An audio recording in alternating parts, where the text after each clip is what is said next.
Today we want to bring the all that we've been going through, even as the government has removed the subsidy on the fuel, which is a very good move for us, the marketers.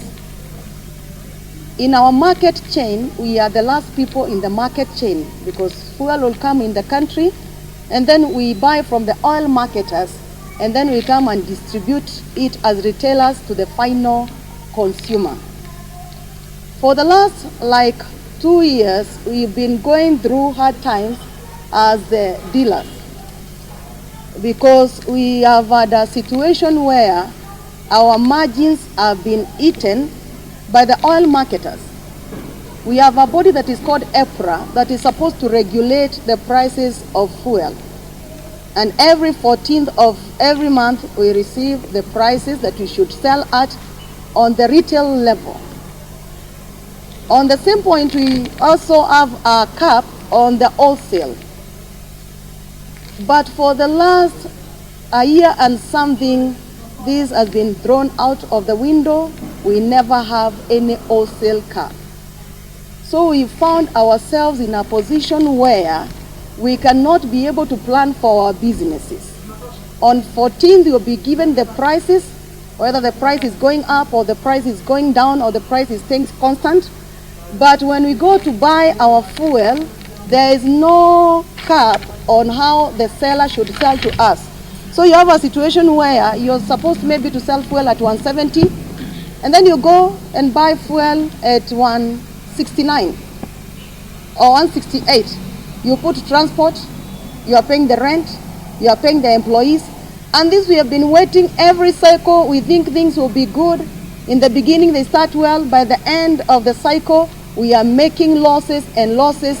And if research is done, in our midst so many people have closed their business. And therefore we would want to request that the wholesale cap be returned, because this thing is killing our business every day. We are also requesting on the subsidies money. Before we used to have a lot of players in the market, the oil marketing companies that are importing the oil, and therefore there used to be competition. Today there's no competition. We have very few people that are able to have the cash to bring in the fuel. Most of the cash of the small marketers is held up in the subsidies money, and therefore we don't have competition. We really have to push for the few companies that you bring, and you find sometimes they will say that they are not selling to the non-franchised dealers, so they are just selling to their stations.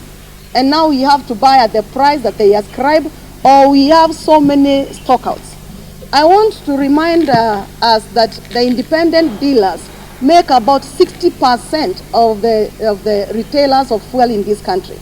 So if we shut down, it means the economy will go slow and the big companies cannot be able to supply the fuel in the country.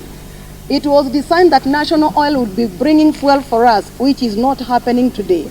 And therefore our request is that the government to pay the monies they owe, the pending bills they owe for the small oil marketers, so that we go where we had competition. Fuel being a high turnover business, the taxman is looking at the cash flows, and sometimes the monies they ask from fuel dealers is unthinkable. And we want to ask that the government should give us people that are conversant with our market. The way we have agricultural extension officers, or we have health practitioners who are specialized in a particular line. We want people in KRA who know our issues and how the fuel industry works. Because you find, because this is a controlled market, you did your returns 3 years ago. After 3 years, our officer comes and says, your markup according to the market is this. Your turnover is this. They do a markup and then they ask you for 8%, which is not realistic when you come to the ground. So we are asking that we have someone who is specifically dealing with fuel so that they can be able to understand exactly what we go through.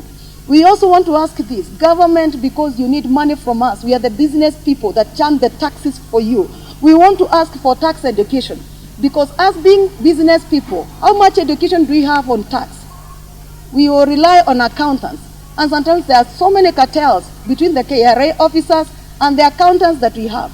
We are asking that we be given tax education. Right now, we are rolling out, we are getting into ETRs that are connected to the teams, which is good. But let's come to the issue of VAT, which we are asking the government to scrap from fuel. And if it does not scrap, let it put that 8% before I sell. Let it calculate before I sell, I pay before. Because 8% is input minus output. Now, the output that the taxman will expect me to get, if I bought 10,000 liters, they will calculate for me 10,000 liters. And anything that is liquid, you cannot get out what you brought in.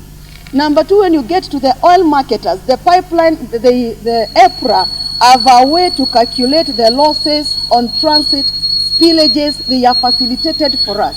For us, we have those spillages, we have losses on transit, and nobody calculates for us.